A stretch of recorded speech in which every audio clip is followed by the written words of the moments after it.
네, 반갑습니다. 네, 반가우신 건 맞죠? 네. 네, 제가 작년에 새누리 이교회 가서 교환 설교했는데 그때 저도 잘 알고 또 안진서 목사님도 잘 아시는 그 성악하시는 여성 성도님이 저한테 그러시더라고요. 안진서 목사님 설교는 클래식 같은데 목사님 설교는 락 같아요. 이렇게 얘기하더라고요.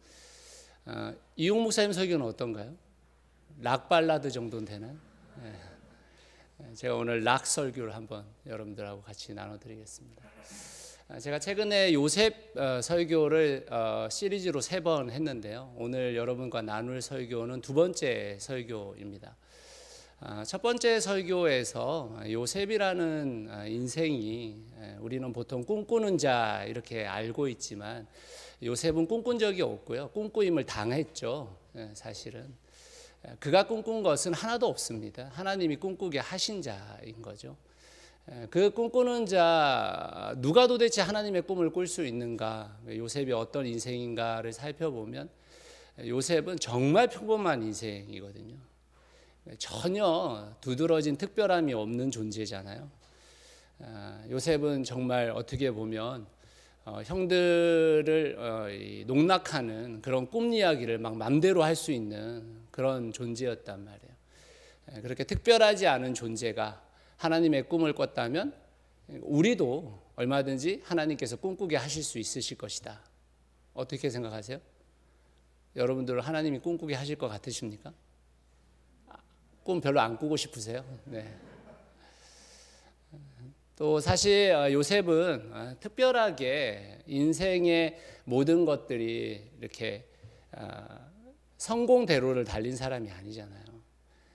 정말 모든 인생의 이 쓴맛은 다 본 사람이잖아요. 사실은 정말 하나님 앞에서 신실하게 살려고 보디발의 집에서 열심히 성실하게 살았더니만 하나님께서 감옥으로 보내버리시는 그런 인생이란 말이에요. 평탄한 인생이 아니었단 말이죠. 우리의 인생도 그렇게 평탄하지 않으니까 충분히 하나님께서 우리를 사용하실 분이다. 그게 사실은 하나님께서 꿈꾸게 하시는 이의 특징입니다. 평범하고 그의 인생에 별것 없는 것 같은 인생, 그분을 꿈꾸게 하셨는데 그런 인생에게 꿈꾸게 하신 그 꿈이 정말 하나님의 꿈으로 귀결되느냐 아니면 인간의 욕망의 꿈으로 끝나느냐의 문제가 생기는 겁니다. 오늘은 그 두 번째 이야기를 좀 여러분과 나누려고 하는데요.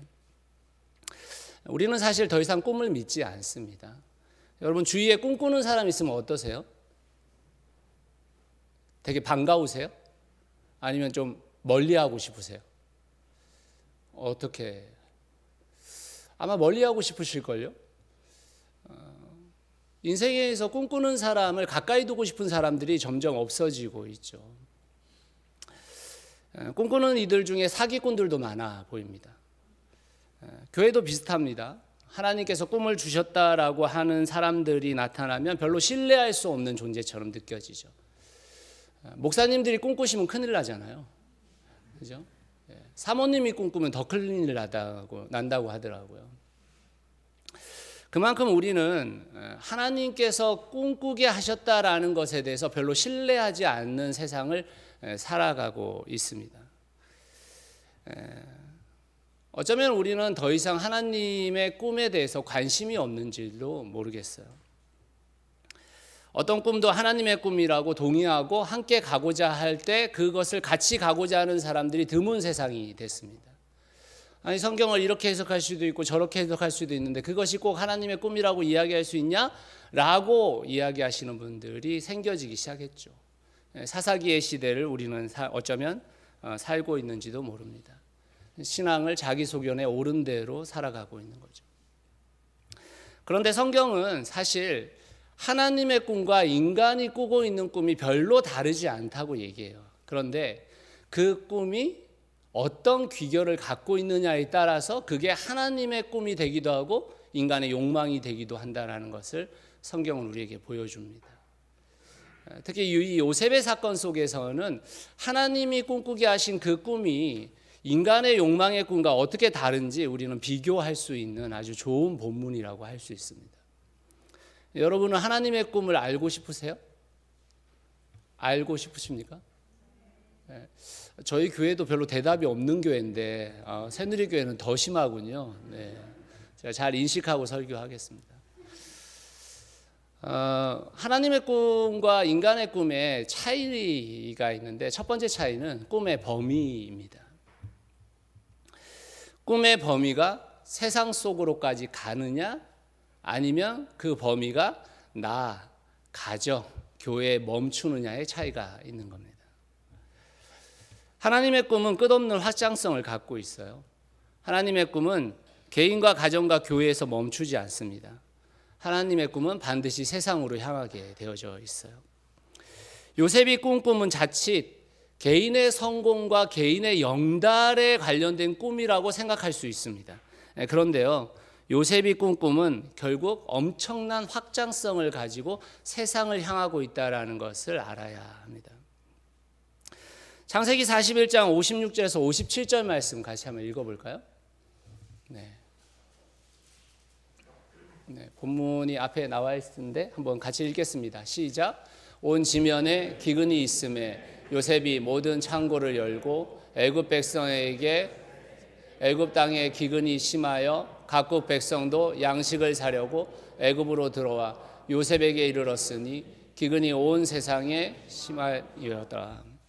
하나님께서 이 요셉을 통해서 세상의 모든 나라들에게 그 확장성을 갖고 일하고 계시다는 것을 알아야 됩니다.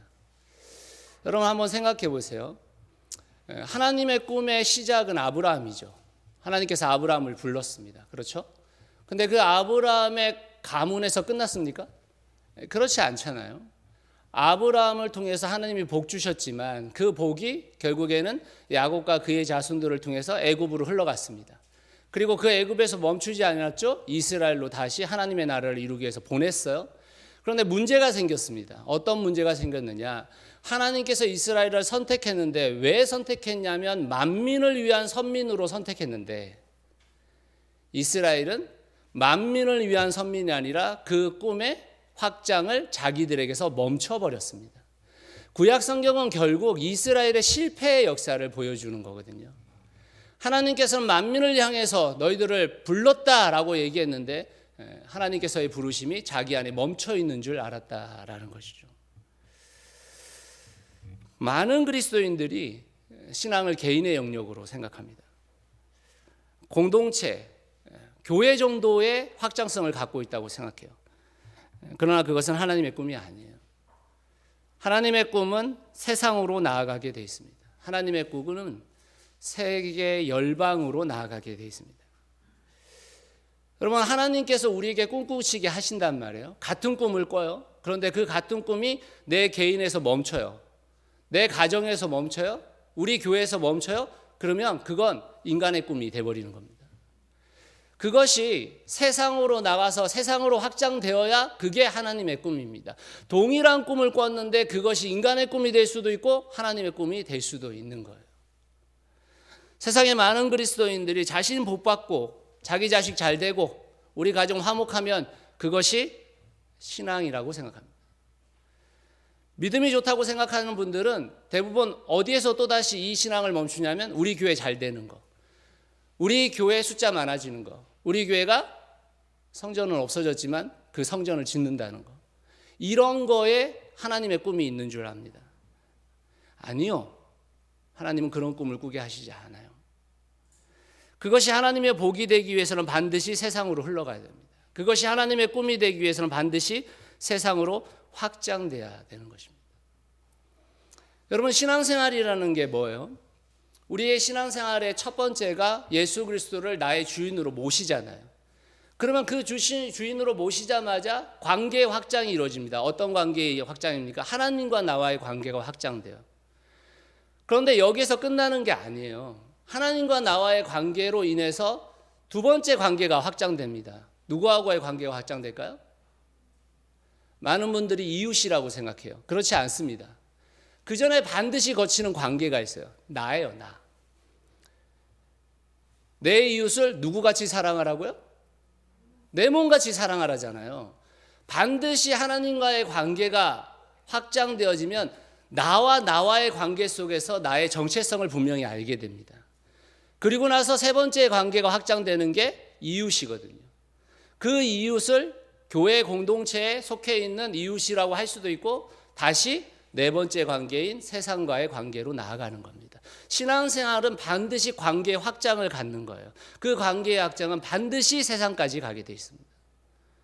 그런데 우리가 그 관계를 멈춰버리면 그것은 하나님의 꿈이 아닌 인간의 욕망을 실현시키는 종교가 돼버리는 겁니다. 세상에 아무런 영향력도 없고 세상의 대안을 제시하지도 못하고 세상을 하나님의 나라로 바꿔내는 것에 관심이 없다면 그 하나님의 꿈이 아닌 것이죠. 이 베드로전서에 우리가 2장 9절 말씀, 너무 잘 아는 말씀이죠. 잠깐 보여주시겠습니까? 너희는 택하신 족속이요 왕 같은 제사장들이요 거룩한 나라요, 이렇게 돼 있잖아요. 사실은 저 본문을 원문으로 보면 약간 달라요. 뭐라고 돼 있냐면 너희는 택하신 족속이요 왕의 나라요 제사장의 나라요, 이렇게 돼 있습니다. 여러분, 우리가 지금 잘 생각해 보세요. 우리가 만인 제사장이라고 하잖아요.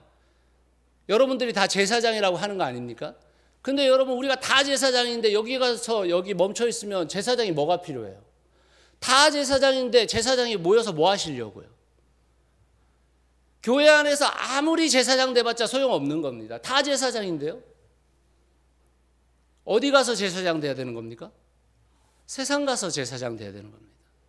세상에서 구별된 인생으로 거룩함을 추구하며 그 거룩함이 예수 그리스도를 따라가는 삶을 살아갈 때 그것이 그리스도인의 정체성인 것이죠. 교회 안에서 제사장 되려고 하지 마시고 세상 가서 제사장 되려고 해야 됩니다. 교회 제사장 많이 필요 없어요. 솔직히 말하면 우리가 다 제사장이기 때문에 결국에는 세상으로 확장되어진 제사장으로 살아가야 하는 것이죠.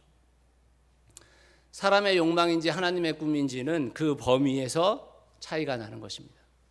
사람의 욕망이 하나님의 꿈으로 범위를 넓혀갈 수도 있고 하나님의 꿈이라고 말했던 것들이 사람의 욕망으로 끝날 수도 있는 것입니다. 여러분, 하나님의 꿈을 꾸고 계시나요? 그분의 꿈을 이루어드리고 있으신가요? 여러분들이 생각하는 그 꿈이 정말 하나님의 꿈이 되기 위해서는 반드시 세상과의 관계가 이루어져야 합니다. 두 번째로 그것이 인간의 꿈인지 하나님의 꿈인지는 꿈의 방향성에 차이가 있어요.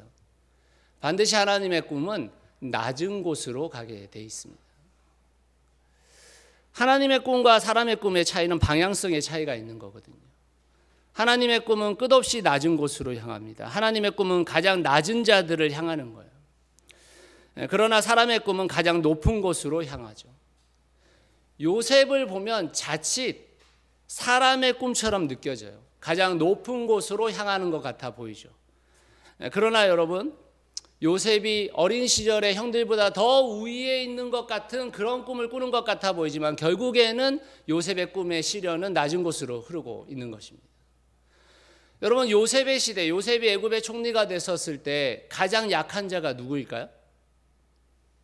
가장 약한 자가, 그 본문에 등장하는 사람 중에 가장 약한 자는 누굴까요? 요셉의 형제들입니다. 왜요? 애굽 땅의 사람이 아니잖아요. 지금 자기 백성 먹여 살리고 자기 백성 기근에서 건져내는 것도 힘든 상황인데 지금 야곱의 형제들은 애굽 사람이 아니에요. 애굽에게는 이방인인 것입니다. 이방인. 그것도 아무것도 곡식이 남지 않은 이방인인 거죠. 어떻게 보면은 총리로서 돌볼 수 있는 가장 끝에 와 있는 사람들인 거죠. 근데 하나님께서 그 사람들을 건지게 하시는 사건입니다. 세상은 누가 더 높아지는가의 경쟁을 치르죠. 세상에서의 만남은 누가 더 잘났는지에 초점이 맞춰져 있어요. 세상에서의 만남은 내가 어떤 집에 사는지, 내가 어떤 차를 몰고 왔는지, 내가 어떤 백을 들고 왔는지, 내가 어떤 옷을 입었는지 그걸 스캔하고 그것으로 사람들을 평가합니다. 그래서 다른 누구보다 우위에 서고 싶어 하죠. 그러나 그리스도의 만남은 전혀 다른 만남인 거예요. 여러분, 이 예배를 마치고 나면 목장 모임 하시나요? 목장 모임 하세요? 네. 목장 모임 왜 하세요? 목장 모임을 도대체 왜 하는 겁니까? 목장 모임에서 스캔해서 우위를 가리기 위해서요? 목장 모임에서 더 높은 사람이 누군지를 알려주기 위해서요? 그게 아닙니다. 그리스도인들의 만남은 철저하게 뭐냐면 서로를 통해 서로가 깎여져서 더 낮은 자의 삶을 살기 위해서 목장 모임 하는 거예요. 우리들의 만남은 결국 서로를 통해서 더 깎여지고 더 아름다워져서 더 낮은 곳에서 예수 그리스도의 삶을 살기 위해서 우리가 서로 만나고 있는 거지, 우리가 서로를 통해서 더 높은 자가 누군지, 우리가 서로를 통해서 누군가를 밟고 나서 누구에게 더 높은 사람으로 인식되기 위해서 만나고 있는 게 아닙니다. 여러분과 저의 만남도 똑같아요. 부모와 자녀의 만남도 똑같습니다. 구약에서 하나님은 고아와 과부와 나그네의 하나님이시잖아요. 신약의 예수님은 창녀와 죄인과 가난한 자들의 예수님이십니다. 이 땅에 하나님의 본체를 보여주기 위해 오신 예수님은 유력자들의 친구가 아니라 가장 약한 자들의 친구가 되어주셨어요. 하나님이 꿈꾸시게 하는 자는 결국 낮은 곳으로 향하게 되어져 있습니다. 더 화려하고 더 호의호식하는 삶을 살게 만든 게 아니에요. 나의 삶의 자리에서 나의 식탁에 가난한 자를 앉히고 그들에게 나를 내어주는 삶이 하나님의 꿈의 기결인 것입니다. 그것이 예수 그리스도의 삶이기도 했고요. 아시는 분들이 계실런지 모르지만 저희 교회가 도안에서 지족동으로 장소를 옮겼습니다. 예배당을 옮겼어요. 옮기면서 운영위원들 분들하고 목자분들하고 여러 의논 끝에 저희가 100평의 공간을 빌렸는데 그 100평의 공간 중에 60평을 카페로 만들었습니다. 그리고 나서 교회에서 카페를 운영한 게 아니고요, 가울이라는 단체에게 모든 것을 내어줬습니다. 가울은 보호종료 청년들을 돕는 단체예요. 그 단체가 평일날 모든 날들을 그곳을 사용하고 있고, 저희는 토요일 저녁에 그 공간을 다시 예배당으로 세팅하고 예배를 드리고 있어요. 어려운 일이죠. 토요일마다 목장의 식구들이 와서 그 공간을 세팅한다는 게 쉬운 일 아니죠. 근데 저희가 그렇게 한다라는 것을 듣고 목사님들이 저희 교회를 방문하기 시작하셨어요. 근데 그 방문하는 목사님마다 묻는 것이 뭐냐면 이렇게 물어요. 아니, 이걸 어떻게 다 세팅하고 기계까지 다 사가지고 다 다른 단체한테 줄 수가 있어요? 이렇게 물어요. 저는 그 질문 자체가 틀렸다고 생각해요. 왜냐하면 그거 우리 거 아니잖아요. 그게 우리 겁니까? 그게 성도 거예요? 그게 목회자 겁니까? 그거 다 하나님 거잖아요. 다 하나님 겁니다. 다 하나님 거. 과거에 저는 마태복음에 나오는 겨자씨 믿음이라는 게 이렇게 생각했었어요. 겨자씨만한 믿음으로 저 산을 옮길 수 있다니까 더 큰 믿음을 주셔서 이렇게 기도했어요. 근데 그게 아니라는 걸 알았어요. 여러분, 인간의 믿음이라는 게 0.00001%밖에 필요가 없어요. 왜? 그 다른 모든 99.99999%는 하나님의 은혜라는 걸 알게 되는 거예요. 우리의 모든 것은 다 하나님의 은혜죠. 우리의 모든 것은 다 하나님께서 채우신 거죠. 내 믿음이 필요한 게 아닙니다. 하나님의 은혜임을 아는 게 필요한 거예요. 그리고 우리의 믿음은 0.01%인 겨자씨만에만 돼도 하나님은 그걸 사용하시는 거예요. 여러분의 인생의 모든 것이 하나님의 것이라고 얼마나 많이 고백하셨습니까? 얼마나 많이 찬양하셨어요? 그런데 정말 그렇습니까? 정말요?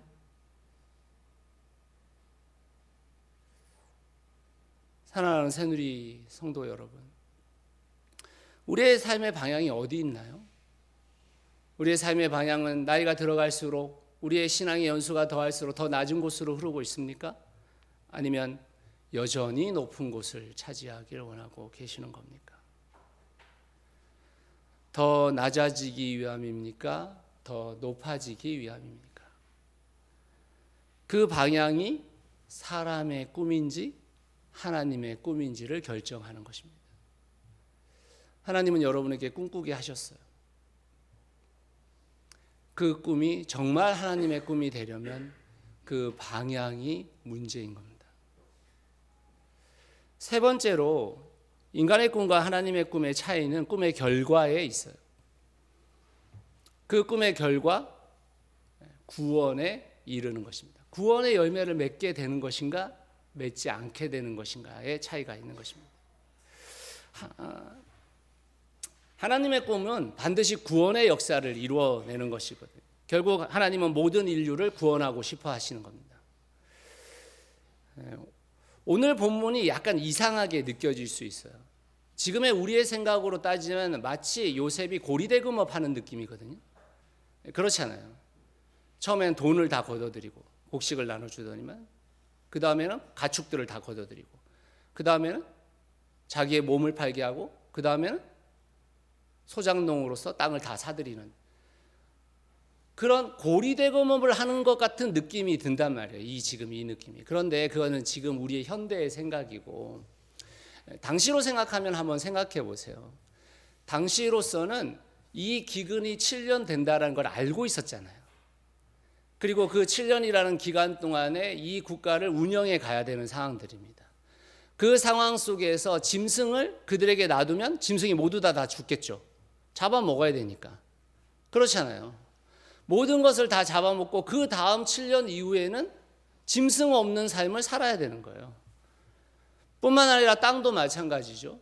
메소포타미아의 법에 따르면 일반적으로 왕이 갖고 있는 땅을 소작하는 사람들이 내야 되는 비율은 50에서 60%의 비율입니다. 근데 지금 20%잖아요. 그것도 목사님, 하나님이 그러시면 안 되지 이런 생각이 들잖아요. 근데 하나님은요, 거기에서 끝내시는 게 아니에요. 그건 애굽이고 하나님이 세우려고 한 이스라엘 땅에 오면 어떻게 되는 것입니까?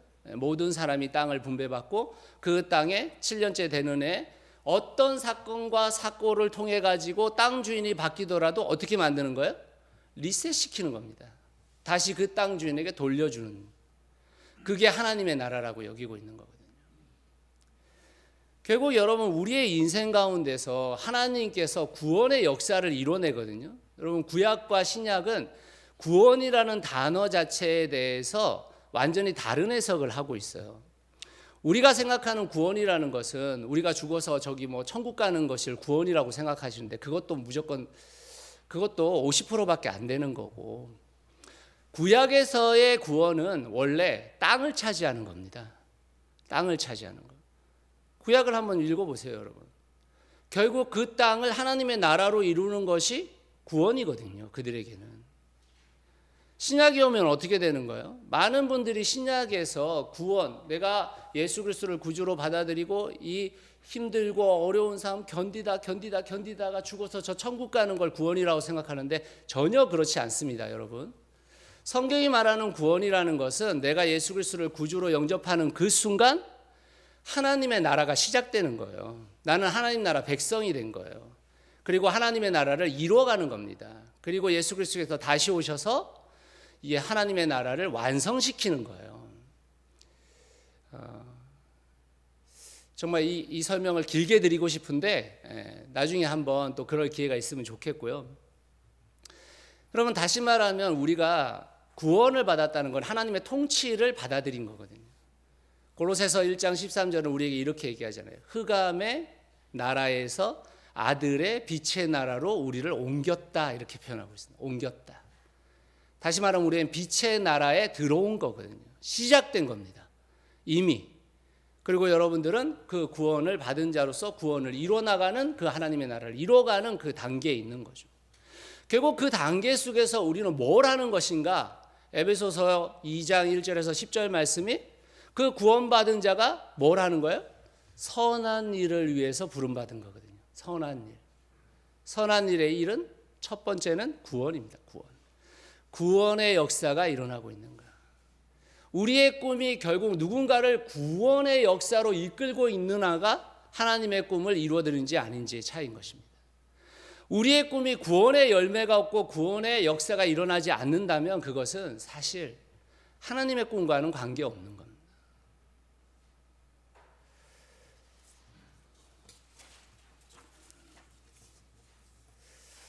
사람의 욕망인지 하나님의 꿈인지를 분별하기 어렵다고요? 전혀 그렇지 않습니다. 너무 분명해서 문제예요. 이 땅에서 무엇을 해야 할지 모르시겠다고요? 성경은 너무 강력하게 그걸 주장하고 있기 때문에 사실은 우리가 외면하고 있는 겁니다. 사람의 욕망은 결국 우리의 인생 속에서 하나님의 꿈을 무산시키는 귀결을 가져옵니다.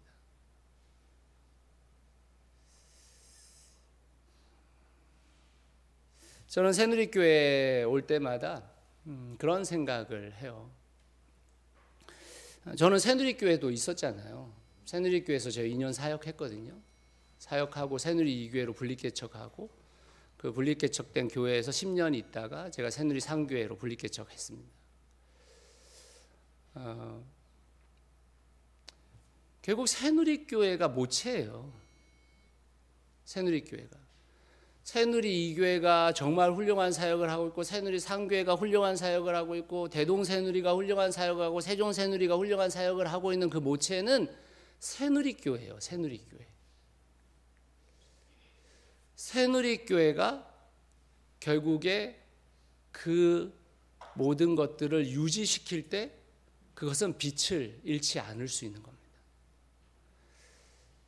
저는 새누리교회 성도들을 만날 때마다 좀 가슴이 뛰셨으면 좋겠다 이런 생각해요. 제가 오늘 일부의 설교를 마치고 강호 목사님하고 여러 이야기들을 나눴는데 새누리교회 제가 있었을 그 당시 2001년, 2년 이럴 때였죠. 그때 여러분 이 새누리교회 거의 대부분의 공간은 학생 선교단체 교회 이 소위 말하면 페라처치들에게 제공되었던 공간들이 많잖아요. GPTI, GBT 그 사람들이 다 여기 와서 사무실 사용하고 다 그랬단 말이죠. 또 당시에 선교를 얼마나 많이 했어요. 저도 선교를 많이 했다는 것만 알지 어느 정도 선교사를 도왔는지 몰랐는데 오늘 강호 목사님 얘기를 들으니까 그 당시에 새누리교회가 26명의 선교사들을 파송하고 돕고 얼마나 많은 일들을 했는지 몰라요. 저는 새누리교회에 사실 제가 처음에 왔었을 때 사역자로 온 게 아니에요. 저는 청년으로 왔습니다. 새누리교회가 너무 훌륭해서 제가 새누리교회 와서 배우고 싶어서 제가 학생으로 온 거예요. 청년으로 왔다가 1년 후에 청년부 사역자가 된 겁니다. 그만큼 새누리교회는 당시에 정말 훌륭한 일들을 진행하고 있고 많은 신학생들에게 정말 많은 이 의미심장함들을 보여주었던 교회예요. 저는 여전히 새누리교회에 그 힘이 있다고 생각해요. 여전히 새누리교회는 그 힘을 가지고 하나님께서 주시는 놀라운 은혜들을 경험할 수 있는 교회라고 생각합니다.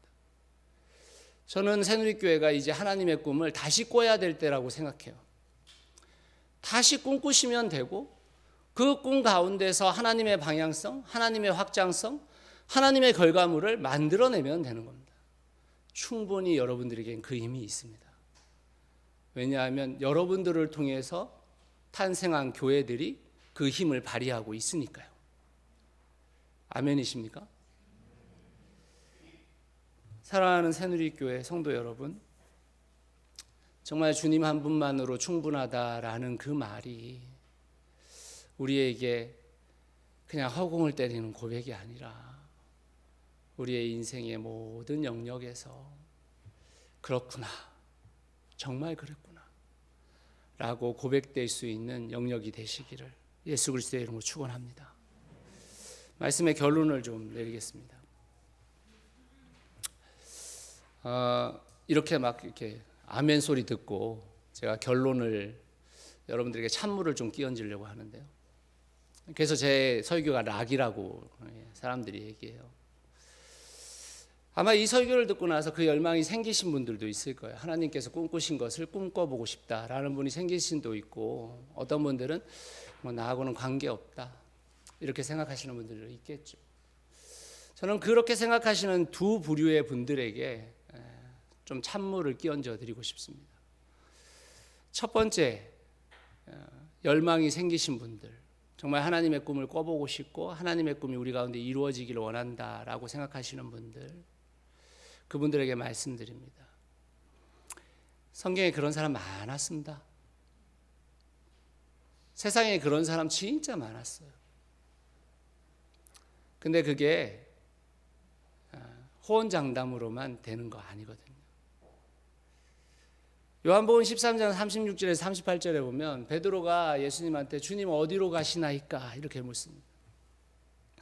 예수님께서 그러니까 내가 가는 길을 네가 지금은 따라올 수 없다. 나중에는 따라올지 모르겠지만 이렇게 얘기해요. 근데 베드로가 뭐라고 합니까? 어떻게 제가 못 따라갈 거라고 생각하십니까? 저는 주님을 위해서는 목숨이라도 바칠 거예요. 이렇게 얘기한단 말이죠. 근데 예수님께서 네가 나에게 목숨을 바친다고? 오늘 닭이 3번 울기 전에 너 나 배신할 걸? 이렇게 얘기하시잖아요. 여러분, 우리의 호언장담으로, 우리의 열정으로 하나님의 꿈을 이뤄둘 수 있다고 하면 착각이십니다. 오히려 훨씬 더 큰 분란을 일으킬 가능성이 높아요. 결국 베드로가 하나님께서 주시는 그 꿈을 꾸고 예수 그리스도의 길을 따라간 그 결정적인 배경은 성령 충만입니다. 성령 충만은 이상한 게 아니에요, 여러분. 성령 충만은 말씀 충만이거든요. 결국 나를 말씀으로 가득 채우지 않는 한 그 열정은 그냥 호언장담일 뿐이에요. 결국 나 자신을 말씀으로 정말 말씀에 순종치 않는 한 그것은 그냥 지나가는 헛소리가 될 가능성이 높습니다. 여러분 자신을 말씀으로 채우셔야 돼요. 정말 그 말씀이 뭐를 얘기하고 있는지를 여러분들이 깨달으시고 그 말씀을 따라 살아가야 합니다. 그 방법 외에 나의 열정, 나의 힘, 내 생각 이런 걸로 하나님의 꿈을 이룰 수는 없습니다. 두 번째, 하나님의 꿈은 나하고는 관계가 없다. 나는 이렇게 그냥 주일날 종교 생활이나 하련다. 이런 분들에게 말씀드리고 싶은 게 있습니다. 성경은 그것을 겸하여 섬김이라고 얘기해요. 구약 성경에 여러분 우상숭배라는 단어가 나오는데 그 우상숭배를 마치 우리는 부처를 믿는 사람들을 우상숭배라고 생각하시는 그런 경향이 있어요. 저 마호멧을 믿는 사람이 우상숭배하는 사람이다. 전혀 그렇지 않아요. 성경은 우상숭배자를 그렇게 말하고 있는 게 아닙니다. 하나님을 섬기겠다고 맨날 예배드리면서 바알을 동시에 섬기는 자를 우상숭배자라고 얘기하는 거예요. 우상숭배자. 하나님을 섬기겠다고 하면서 돈을 함께 섬기겠다고 하는 게 우상숭배입니다. 하나님은 그것을 가증히 여기겠다고 하셨거든요. 하나님을 섬기겠다라는 게 무엇인지 명확하게 아셔야 합니다. 주일 11시에 여기에 있는 게 하나님 섬기는 게 아니에요. 주일날 11시에 이곳에 온 것은 우리가 주유하기에 온 거예요. 주유소에 오신 거예요. 주유소에. 기름 채운 겁니다. 나가서 달리셔야 돼요. 그 기름 받고. 기름은 채웠는데 세상 가운데 아무런 영향력 없이 세상의 사람들과 똑같이 산다? 그 기름 채워서 뭐 하시게요? 그 기름을 채워서. 세상 속에 가서 그 세상 속에서 그리스도인을 드러내야 하는 것입니다. 세상 속에 나가서 그 확장성을 확장시켜야 되는 거예요. 세상 속에 나와서 여전히 그 방향을 가지고 살아가야 하는 것입니다. 세상 속에서 구원의 역사를 이루어내야 하는 것입니다. 그것을 신앙생활이라고 하는 것입니다. 사랑하는 성도 여러분, 요셉은 평범하다 못해 어리숙했어요. 하나님께 복을 받은 자라고 말할 수 없을 정도로 인생의 쓴맛을 다 봤습니다. 그럼에도 요한이 되고 싶으세요? 요한이 부러우세요? 총리가 되기만 하면 뭐 앞에 일들은 어땠든 상관없으십니까? 우리가 부러워해야 할 것은 요셉이 총리가 된 게 아니에요. 우리가 부러워해야 할 것은 요셉이 하나님의 꿈의 도구로 사용되어진 겁니다. 세상에 희망을 주는 존재가 된 겁니다. 제가 최근에 한 책을 읽었는데요. 이문정 권사가 쓴 책입니다. 이문정 권사가 기독교인인데요. 거기에 그런 기도가 써 있었어요. 이렇게 기도했습니다. 진흙탕에서 허우적거리며 나는 이렇게 기도했다. 오해와 손가락질을 견뎌낼 수 있는 의연함을 허락하시고 어둠 속에서도 희망을 놓지 않게 하시며 만약 달리 희망이 없다면 제가 그 희망이 되기를 원합니다. 이렇게 기도했어요. 그분이 정치적으로 어떻는지 그런 건 중요한 게 아닙니다. 저는 그분의 기도가 정말 우리의 기도가 되어야 된다고 생각해요. 달리 희망이 없다면 제가 그 희망이 되기를 원한다고. 세상에 희망이 없는 사람이 너무 많아요. 세상에 희망을 가질 수 없는 사람이 너무 많아요. 주위에 희망이 없어서 어른 한 명, 보호종료 청년들을 저는 매일 만나는데 어른 한 명을 눈 똑바로 들고 쳐다보지를 못해요. 그에게 희망이 있는 어른이 한 명이 없습니다. 여러분, 이 땅에 그리스도인들이 이렇게 많은데 우리가 희망이 돼야 되는 거 아니에요? 우리가 누군가에게는 희망의 삶을 살아야 되는 거 아닙니까? 새누리교회가 지금껏 누군가에게 희망이 되어줬던 것처럼 앞으로 더 큰 희망을 줄 수 있는 교회가 돼야 되는 거 아니에요?